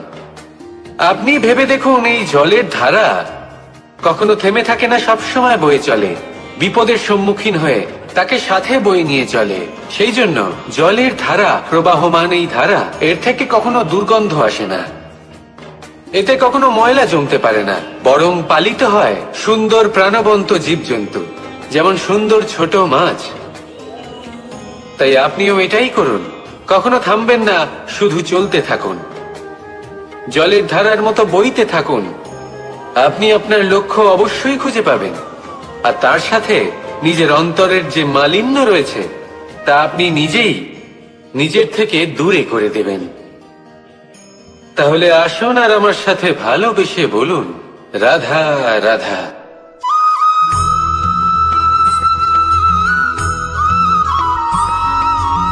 আমরা যে মানুষকে চাই, যাকে আমরা ভালোবাসি, তাকে একটা উপহার অবশ্যই দিতে চাই। এমন এক উপহার যা ওনার ভালো লাগবে, যা শ্রেষ্ঠ হবে, অতি প্রিয় হবে, বহুমূল্য হবে, বা বলতে পারেন মূল্যবান হবে। তাই আমরা কি করি? আমরা বাজারে যাই, তার জন্য স্বর্ণ, আভূষণ, হিরে, মুক্ত এইসব নিয়ে আসি। কিন্তু এটাই কি সর্বশ্রেষ্ঠ উপহার? কখনোই না। সর্বশ্রেষ্ঠ উপহার হলো স্বাধীনতা, তাকে নিজের মনের মতো বাঁচার স্বাধীনতা। যদি আপনি কাউকে স্বাধীনতা না দিতে পারেন, তাহলে সে কোথাও না কোথাও বন্দী হয়ে যায়, তার বিকাশ কোথাও না কোথাও আটকে যায়। কিন্তু যদি আপনি কাউকে স্বাধীনতা দিতে পারেন, তাহলে আপনি দেখবেন ও সমস্ত সংসারকে, এই জীবনকে নিজের দৃষ্টিভঙ্গি দিয়ে দেখবে, বুঝবে যে কোনটা হলো উচিত আর কোনটা হলো অনুচিত। আর এটাই হলো সর্বশ্রেষ্ঠ।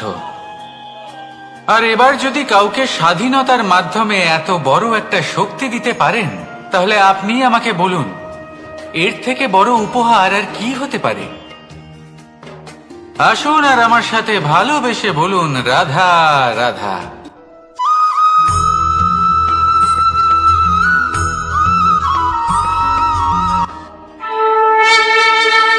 এই সংসারে আমাদের জীবনের সব থেকে বড় দোষ কি আপনি জানেন?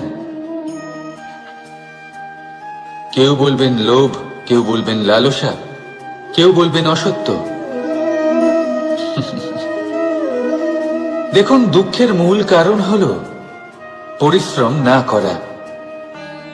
কিছু মানুষ ভাবেন যে আমি জীবনে কোনো পরিশ্রম করব না, অথচ আমি সবকিছু প্রাপ্ত করতে চাই। আর এমন এক কারণের জন্যই দূতের মতো খেলা আমাদের জীবনে প্রবেশ করার সুযোগ পায়। দূত। এই দূত আসলে কি? দূত অর্থাৎ কোনো পরিশ্রম ছাড়াই অন্য কেউ পরিশ্রম করে যা অর্জন করেছেন, যে সুখ সুবিধা অর্জন করেছেন, তা নিজের জন্য শুধুমাত্র একটা খেলার মাধ্যমে নিজের করে নেওয়ার ইচ্ছে। আর এই ইচ্ছে অত্যন্ত বিনাশকারী হতে পারে। এই ইচ্ছে যদি আপনার বিবেক, আপনার মন, আপনার চেতনা, আপনার ভাবনা প্রবাহিত করে ফেলে, তারপরে আপনি চেষ্টা করতে শুরু করে দেবেন, আর সেইখান থেকেই আপনার পতন শুরু হবে। এই চেষ্টা করবেন যে অন্য কারোর জীবনের সমস্ত ধন, তার সমস্ত জীবন সম্পূর্ণভাবে নিজের করে নেওয়ার। কারণ প্রথমে আশা জাগ্রত হয়, আর এই আশা হতাশায় পরিণত হতে সময় লাগে না। এই হতাশা কুণ্ঠায় পরিণত হতে সময় লাগে না, কুণ্ঠা লোভে পরিণত হতে সময় লাগে না, আর এই লোভ প্রতিশোধ স্পৃহাতে পরিণত হতে সময় লাগে না। আর যখন এই সব কিছু হয়, আপনি দুষ্ট হয়ে যান। আর সবাই জানেন যে প্রত্যেক দুষ্ট ব্যক্তির পতন হলো অবশ্যম্ভাবী। তাই নিজেকে দূতের থেকে দূরে রাখুন আর পরিশ্রমকে নিজের কাছে টেনে নিন। জীবনে আপনার যা যা স্বপ্ন রয়েছে, যা আপনি করতে চান, শুধুই পরিশ্রম দ্বারা অর্জন করুন। তাহলে তাই করুন, আর আমার সাথে ভালোবেসে বলুন। তাহলে দুঃখের সময়, তার সংকটের সময় তাকে সঙ্গ দিন আর পাশে এসে দাঁড়ান। এই মন প্রসন্ন হয়ে বলবে, রাধা রাধা।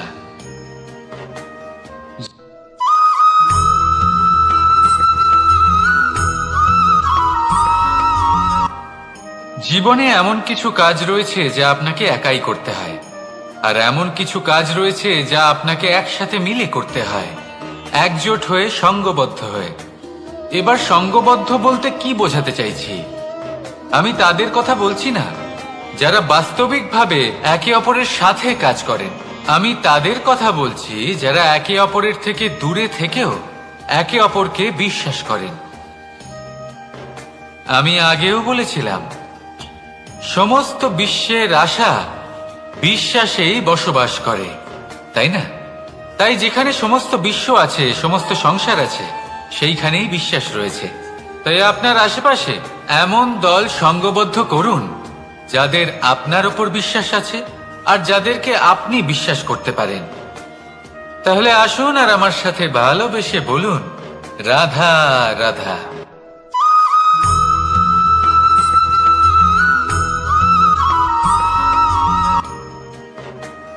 জীবনে সবথেকে বেশি গুরুত্বপূর্ণ বস্তু কি? বাড়ি।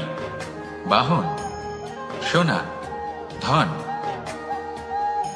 যদি আমি সত্যি বলি তাহলে জীবনে সব থেকে বেশি গুরুত্বপূর্ণ বস্তু কোনো বস্তুই নয়। যদি কিছু গুরুত্বপূর্ণ থাকে তাহলে তা হলো অনুভূতি, করুণা, মিত্রতা, মাতৃত্ব, বাৎসল্য, আর সব থেকে বেশি গুরুত্বপূর্ণ ভালোবাসা। নিজেদের এই জীবনে যদি আপনি শুধুমাত্র বস্তুর খেলাতে মেতে থাকেন তাহলে জীবনে আনন্দ কখনোই থাকবে না। নিজের এই জীবনকে অনুভূতির পীঠস্থান বানিয়ে তুলুন। এই মন প্রসন্ন হয়ে বলবে, রাধা রাধা।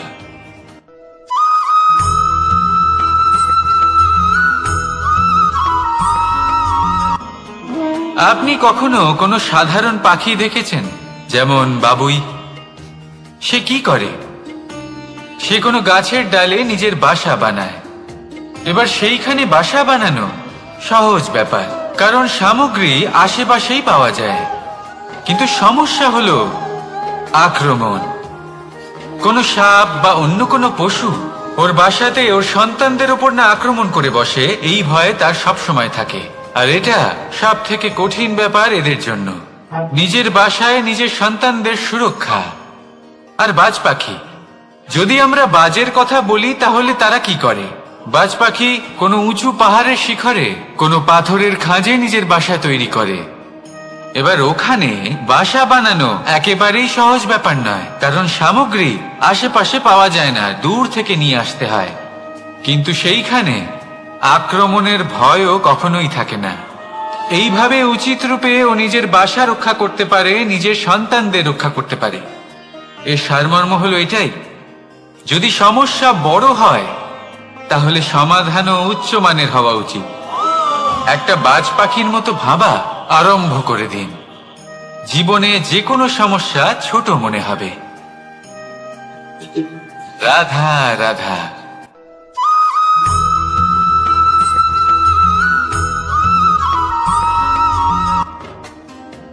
যখনই কোনো ঘূর্ণিঝড় আসে, কোনো প্রলয় আসে, তখন দেখবেন তা কত বৃহৎ প্রভাব ফেলে, কত বড় বিনাশ ঘটায়, বিধ্বংস সৃষ্টি করে।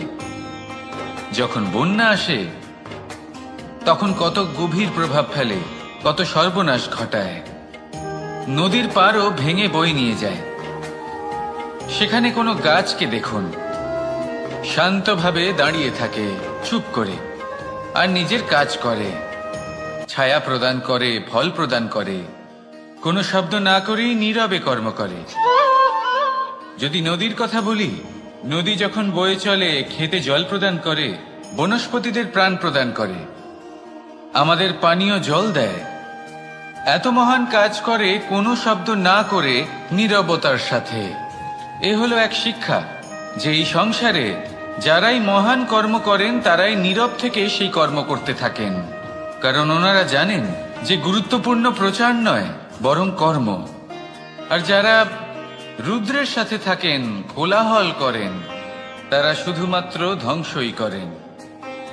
এবার আপনি মৌন থেকে শুধুমাত্র কর্ম করে মহান হতে চান, নাকি রুদ্রের সাথে থেকে বিধ্বংস ঘটাতে চান?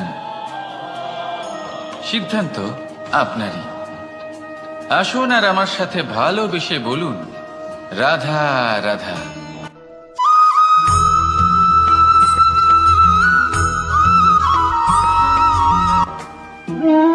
মানুষ জীবনে সবসময় সুখ পেতে চান, কিন্তু এই সুখ এটা আসলে কি?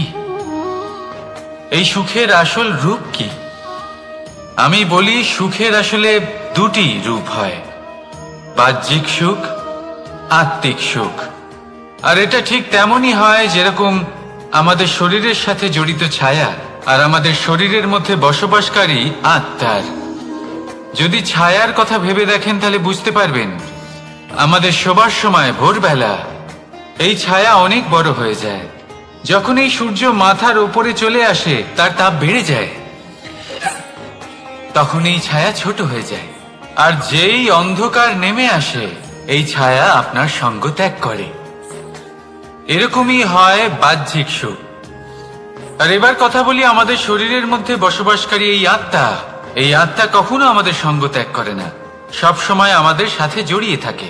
এরকমই হয় আত্মিক সুখ, যা সব সময় আমাদের সাথে থাকে। আত্মিক সুখ কারোর সেবা করে, আত্মিক সুখ কাউকে সাহায্য করে, আত্মিক সুখ প্রেম বোধের, যা কখনো আমাদের সঙ্গ ত্যাগ করে না। সেখানে বাহ্যিক সুখ, যতক্ষণ আপনি সম্পন্ন কিছু মানুষ এবং সুবিধার সাথে আছে, এই বাহ্যিক সুখ আপনার সাথে থাকবে। সম্পন্নতা চলে গেলে, মানুষজন চলে গেলে, সুখ সুবিধা চলে গেলে বাহ্যিক সুখও চলে যায়। তাহলে এই আত্মিক সুখ খুঁজে নিন এবং সেই সুখের সাথেই বলুন রাধা রাধা।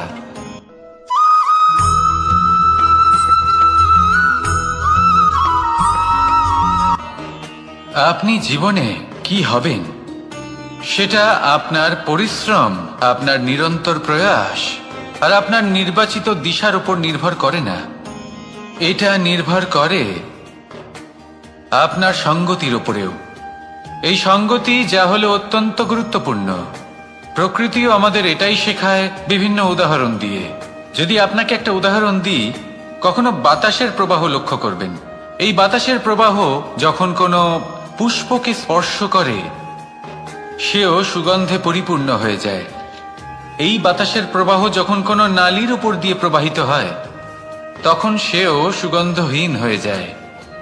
এ সঙ্গতির প্রভাব যা মানুষকে কোথা থেকে কোথায় নিয়ে যেতে পারে আপনি জানতেও পারবেন না।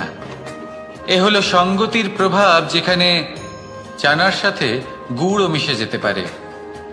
এ হলো সঙ্গতিরই প্রভাব, যেখানে একটা সাধারণ পাথর স্বর্ণের সাথে মিশে গিয়ে একটা রত্নে পরিণত হতে পারে।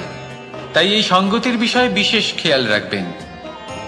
আপনি কার সাথে মিশছেন, কি বলছেন, কি শিখছেন, আপনার অস্তিত্বের উপর তাদের কি প্রভাব পড়ছে সব লক্ষ্য করবেন।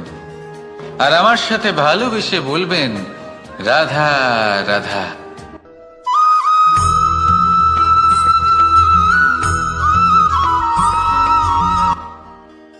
মানুষ এক অত্যন্ত বিচিত্র প্রাণী।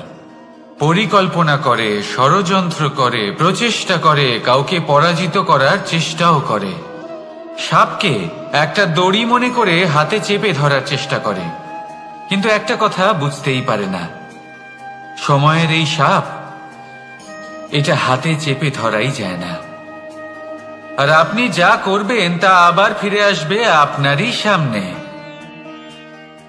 দেখুন, এতে কিছুই যায় আসে না যে আপনি কুম্ভকারের পুত্র নাকি কৃষ্ণের পুত্র। যদি আপনি অনুচিত কর্ম করেন, তাহলে আপনার সাথেও অনুচিতই হবে। অশুভ কর্ম করলে আপনার সাথেও অশুভই হবে। কুরু বংশ অত্যন্ত মহান বংশ ছিল। এই কুরু বংশ কি হলো তার সাথে? একটা গোটা বংশ বয়ে গেল, কারণ ওনাদের উদ্দেশ্য অশুভ ছিল। অন্যদিকে 5 জন বনবাসী পাণ্ডব মহাভারত বিজয়ী হলেন, কারণ তাদের উদ্দেশ্য শুভ ছিল। তাই মনে রাখবেন, শুভ অগ্নি প্রজ্বলিত করবেন, শুভ তাপ সঞ্চার হবে। অশুভ অগ্নি প্রজ্বলিত করবেন, নরকেই জ্বলতে হবে। তাহলে আসুন আর আমার সাথে ভালোবেসে বলুন রাধা রাধা।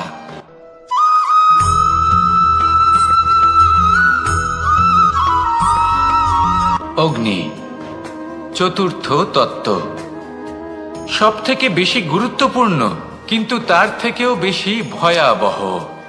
কখনো অগ্নিকে নিয়ন্ত্রিত রূপে উনুনে জ্বলতে দেখেছেন? এই অগ্নি আমাদের খাবার বানাতে সাহায্য করে, যা আমাদের শক্তি প্রদান করে। কিন্তু এই অগ্নি যখন বিচলিত হয়ে, অনিয়ন্ত্রিত হয়ে কোনো বনের আগুন হয়ে ওঠে, তখন মহা বিনাশ ঘটে যায়। আপনারই অন্তরের ঊর্জা হলো এই অগ্নি। এটা আপনার শক্তিও, আপনার ক্রোধও। একে ব্যবহার কিভাবে করবেন তা আপনারই হাতে। যদি কোনো ব্যক্তি নিজের অন্তরের এই ঊর্জাকে ব্যবহার করেন শক্তির রূপে, তাহলে সে বিকাশ ঘটাতে পারে, নির্মাণ ঘটাতে পারে।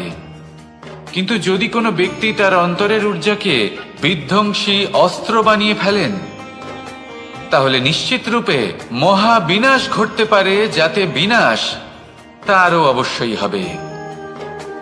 অনেক বছর পূর্বে এমনই এক আগুনের দ্বারা এই সুন্দর পৃথিবীর নির্মাণ হয়েছিল, আর অনেক বছর পূর্বে এমন এক আগুনেই সমস্ত জীব এবং সংসার বিলুপ্ত হয়ে গেছিল। এবার আপনি আপনার অন্তরের ঊর্জা দ্বারা বিনাশ ঘটাতে চান নাকি নির্মাণ ঘটাতে চান, সেই সিদ্ধান্ত আপনারই। আসুন আমার সাথে ভালোবেসে বলুন, রাধা রাধা।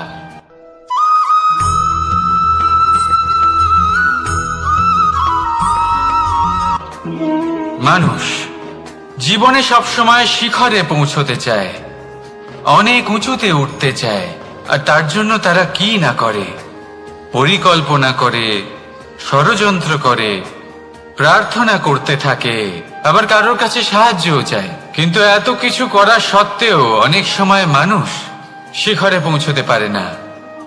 যদি পৌঁছেও যায় তাও খুব তাড়াতাড়ি নিচে নেমে আসে। এর কারণ কি? একটা উদাহরণ দিয়ে বোঝানো যাক। এই হলো ময়ূর পেখম, আর এই হলো পাথর। যদি এই পেখমকে হাওয়ায় ছুঁড়ে দিই তবে ও উড়তে থাকে, কিন্তু এই পাথর অতি শীঘ্রই মাটিতে নেমে আসে। এর কারণ কি? ভার। এই পাথর হলো ভারী, আর এই শিক্ষাই আমাদের গ্রহণ করতে হবে। ঠিক এইভাবেই যদি আমাদের মন দ্বন্দ্ব আর অহংকার দ্বারা পরিপূর্ণ হয়ে থাকে, তাহলে তা কখনোই শিখরে পৌঁছবে না। পৌঁছে গেলেও খুব শীঘ্রই মাটিতে নেমে আসবে। তাই এই মনকে হালকা করতে শিখুন, অহংকারকে, এই হিংসাকে ত্যাগ করুন। তারপর উঁচুতে উড়ে তো দেখুন কত উঁচুতে উঠতে পারবেন আপনি। আসুন আমার সাথে ভালোবেসে বলুন, রাধা রাধা।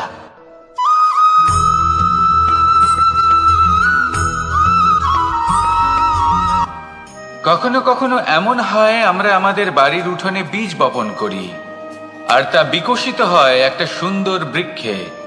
তার শাখাগুলি প্রতিবেশীর বাড়ি পর্যন্ত পৌঁছয়। ফলের বর্ষণ প্রতিবেশীর বাড়িতেও হয়ে থাকে, আর আমরা ভাবি গাছ আমরা উৎপন্ন করব আর ফল খাবেন আপনারা। এই কেমন কথা হলো? আপনাকে এই কথা বুঝতে হবে যে এসব হলো ভৌতিক বস্তু, সাংসারিক বস্তু।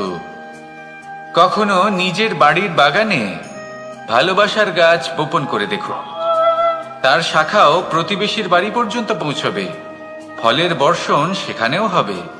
কিন্তু সেই ফল চাইতে আপনাকে যেতে হবে না, সেই ফল দ্বিগুণ মাত্রায় আবার আপনার কাছেই ফিরে আসবে। তাই নিজের বাড়িতে আর নিজের মনে ভালোবাসার গাছ উৎপন্ন করুন। এই জীবন প্রসন্ন হয়ে বলবে, রাধা রাধা।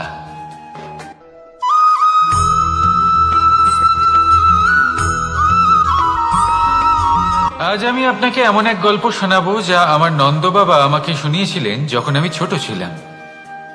কাহিনী একজন সাধু আর একজন বিছের। একবার এক সাধু নদীর পাড়ে স্নান করছিলেন। উনি দেখলেন যে জলের প্রবাহে একটা বিছে ভেসে যাচ্ছে।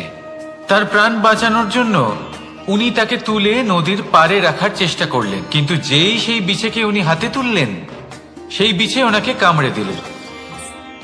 সাধু আবার চেষ্টা করলেন, সেই বিছেকে হাতে নেওয়াতে সে আবার তাকে কামড়ে দিল। আরো একবার চেষ্টা করাতে ওনার শিষ্য ওনাকে জিজ্ঞেস করল, এ আপনি কি করছেন গুরুদেব? এসব কি হচ্ছে?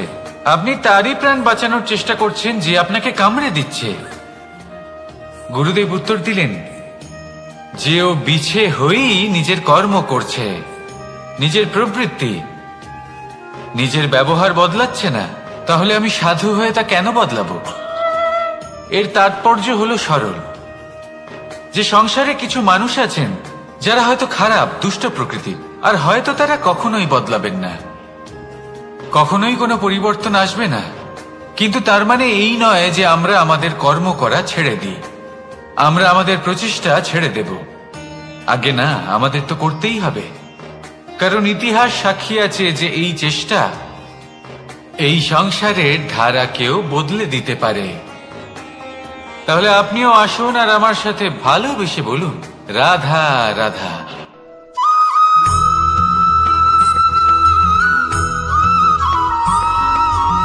অ দিয়ে অন্ত, আ দিয়ে আরম্ভ, এই দুইয়েরই রাশি সমান। যদি আপনি মন দিয়ে দেখেন তবে দেখবেন এদের সম্পর্ক খুবই নিবিড়। কিভাবে? যখন কোনো কিছু শুরু হয় এটা নিশ্চিত হয়ে যায় যে তা সমাপ্তও হবে। আরম্ভই যদি না হয় তা সমাপ্তও হবে না। যা আরম্ভ হয়েছে তার সমাপ্তি হলো অবশ্যম্ভাবী। এটাই হলো প্রকৃতির নিয়ম, একে এড়ানো যায় না। এবার এই কথা আমরা সকলে জানি। এবার মানুষ কি ভাবে যে সমাপ্তির পরে কি হতে পারে, এর উত্তর তাদের কাছে নেই। তাদের উচিত অন্য কোনো বিষয় ভাবা যা বেশি গুরুত্বপূর্ণ। এবার মানুষ এটা জানে না যে মৃত্যুর পরে কি হতে পারে, কিন্তু এই কথা অবশ্যই জানে যে জন্ম থেকে মৃত্যু পর্যন্ত এই সময়, যাকে আমরা জীবন বলে থাকি, এই সময় আমরা কর্ম করতে পারি। এই কথা তো আমরা জানি। তাহলে এমন কি কর্ম করা যেতে পারে যা আমাদের সমাপ্তির পরও আমাদের প্রাসঙ্গিক করে রাখতে পারে, এই বিষয় ভাবা উচিত। যে জন্মগ্রহণ করেছে তার মৃত্যু হবেই, এটা সাধারণ বিষয়। কিন্তু ইতিহাস আজও সেই সকল মানুষজনকে স্মরণ করেন যাদের এই সংসার তাদের মৃত্যু নয়, বরং তাদের জীবনকালে যে কর্ম তারা করেছেন তার দ্বারা মনে রাখেন। সেই কর্মের কারণে এই সংসারে তাদের নাম, তাদের কর্ম, তাদের ব্যক্তিত্ব, তাদের কীর্তি অমর হয়ে থাকে এবং থাকবে। আপনার কাছে এতটা সময় নেই যতটা আপনার মনে হচ্ছে আপনার কাছে আছে। সেই জন্য যত শীঘ্র সম্ভব শ্রেষ্ঠ কর্ম করুন, যতটা পারবেন ততটা অধিক সুকর্ম করুন। এই সংসারে নিজেকে অমর করে তুলুন আপনার মৃত্যুর পরেও। আর আমার সাথে ভালোবেসে বলুন, রাধা রাধা।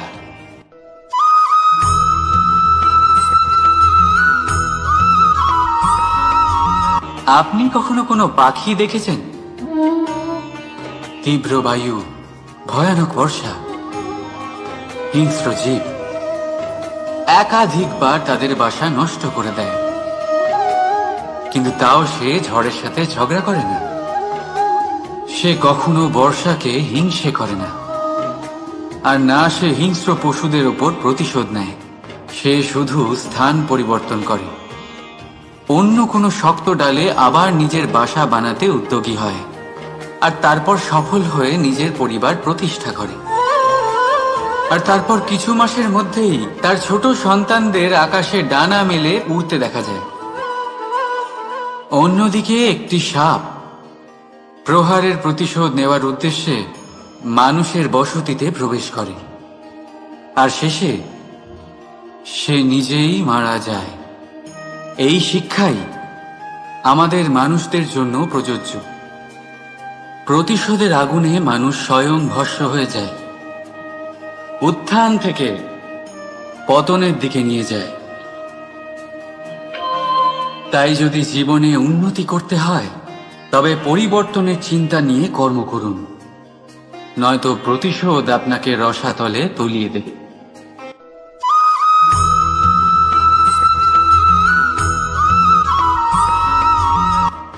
ওমা, এ কি? আমি কখন থেকে এখানে অপেক্ষা করছি, হাত পেতে দাঁড়িয়ে রয়েছি যাতে একটা ফল আমার হাতে এসে পড়ে এবং সেটা আমি খেতে পারি। কখন থেকে অপেক্ষা করছি, কিন্তু সেটা হচ্ছেই না। এবার আপনি বলবেন যে এসব কি বলছি, এ কি অদ্ভুত কথা বলছি। যদি ফল খেতে হয় তাহলে আমাকে বৃক্ষে চড়তে হবে, ফলের কাছে পৌঁছতে হবে, তবেই তো ফল পাবো। এবারে এটা অত্যন্ত সহজ ব্যাপার, কিন্তু এই বিষয়টা আপনি নিজের জীবনের প্রসঙ্গে ভেবে দেখুন। লক্ষ্য কোথায় আছে আপনি জানেন, সেই লক্ষ্যে পৌঁছানোর পথ কি সেটাও আপনি জানেন, সেই পথে চলার ক্ষমতাও আপনার রয়েছে, কিন্তু তাও আপনি নিজের লক্ষ্য লাভ করতে পারছেন না। কেন? কারণ আপনি অপেক্ষা করছেন যে লক্ষ্য আপনার সামনে চলে আসবে, কিন্তু তা হয় না। লক্ষ্য সে যাই হোক না কেন, ধন হোক, প্রেম হোক, কোনো সম্মান হোক বা মোক্ষ হোক, যদি আপনি তার দিকে অগ্রসর না হন তাহলে ফল প্রাপ্তি অসম্ভব ব্যাপার। তা কোনোদিনই হবে না। সেই জন্য আপনার চোখের সামনে আপনি যদি নিজের লক্ষ্যকে দেখতে পান, তাহলে উঠুন এবং সেই দিকে অগ্রসর হতে শুরু করুন। নিজের অন্তরের সকল অশুভ গুণ দূর করুন, অলসতা ত্যাগ করুন, অজ্ঞানতা ত্যাগ করে দিন এবং চলতে থাকুন। অবশ্যই মনোবাঞ্ছিত ফল লাভ করতে পারবেন। মনে রাখবেন, চলতে থাকলে তবেই লক্ষ্য প্রাপ্তি হবে। অপেক্ষার দ্বারা শুধুমাত্র মৃত্যু লাভ হবে। আসুন আমার সাথে ভালোবেসে বলুন, রাধা রাধা।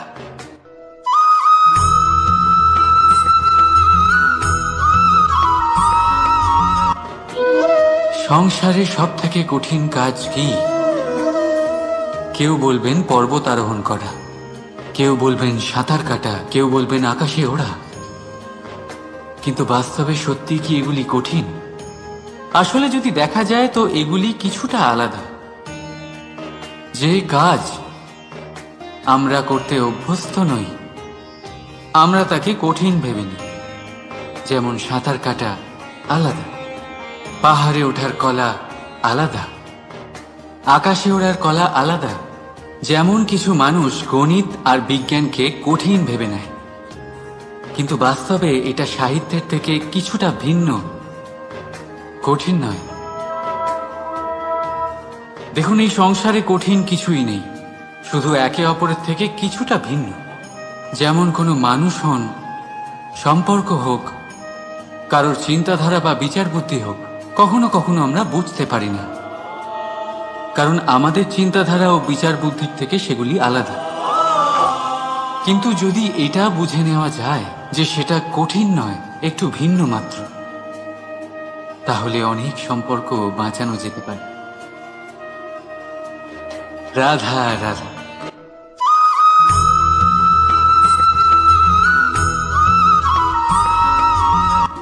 পাখি কখন জন্ম নেয়, কখন উড়তে শেখে, কখন বাসা বানাতে শেখে, কখন নিজের মৃত্যু লাভ করে, এসব আমাদের মধ্যে কেউ জানি না। কিন্তু পাখি একটা কথা খুব ভালো করে জানে, যে এই সংসারে ও যা কিছুই করুক না কেন, এই সংসারের ওকে নিয়ে কিচ্ছু যায় আসে না। এবার আমরা কি করি? কোনো কাজ করার আগে আমরা এটা ভাবি যে এই সংসার যদি আমাকে দেখে ফেলে, তাহলে কে জানে এই সংসার কি ভাববে, আমার প্রতিচ্ছবি কেমন তৈরি হবে কে জানে, কে জানে কি হবে আদি ইত্যাদি। এই সব ভাবনায় আমরা মগ্ন হয়ে যাই। কিছুটা এমন ভাবে মগ্ন হই যে বর্তমানের কর্মের এই জীবনের যাত্রাপথে সেই সময়ের আনন্দ উপভোগ করতে ভুলে যাই। এবার দেখুন একটা পাখি কি করে, ওর কর্ম হলো গান গেয়ে চলা। ওই পাখি গেয়ে চলে, কেউ ওর গান শুনুক বা না শুনুক, কেউ আদৌ শুনছে কিনা সেই বিষয়টা নিয়ে সেই পাখির কিছুই যায় আসে না। সেই পাখি নিজের কর্ম করতে থাকে। হয়তো সেই জন্যই আপনি কখনো কোনো পাখিকে কাঁদতে দেখবেন না। এরকমই আপনাকে নিজেকে গড়ে তুলতে হবে। প্রথমে নিজেকে জিজ্ঞেস করুন, এই যে কর্ম আমি করতে চলেছি সেটা কি উচিত? যদি আপনার মনে হয় সেটা উচিত, তাহলে সেটা প্রমাণ করুন। এটা ভাববেন না যে এই সংসার কি ভাববে। আসুন আর আমার সাথে ভালোবেসে বলুন, রাধা রাধা।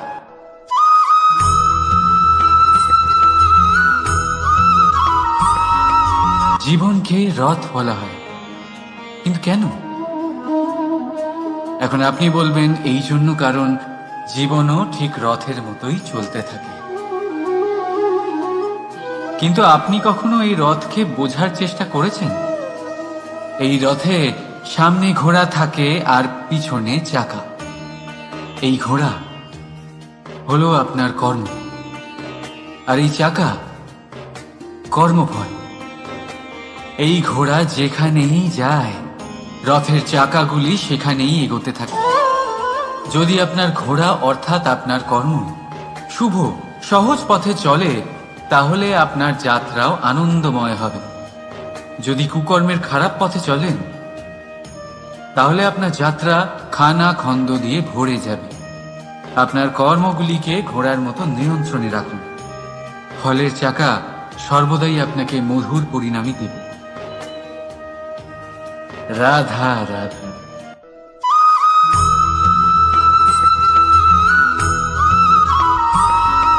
কখনো ভেবেছেন যখন মাতা সন্তানকে জন্ম দেয় তখন কি হয়?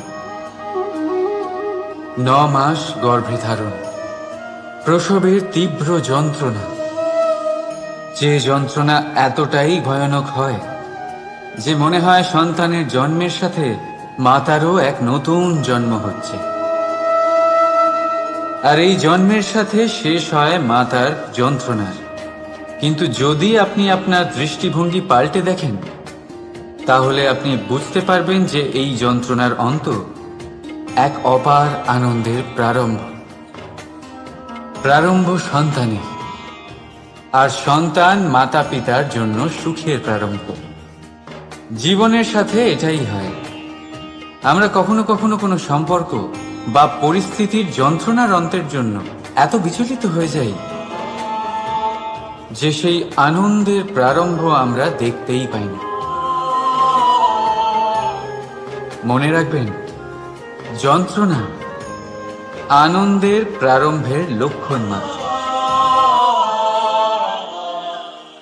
রাধা রাধা।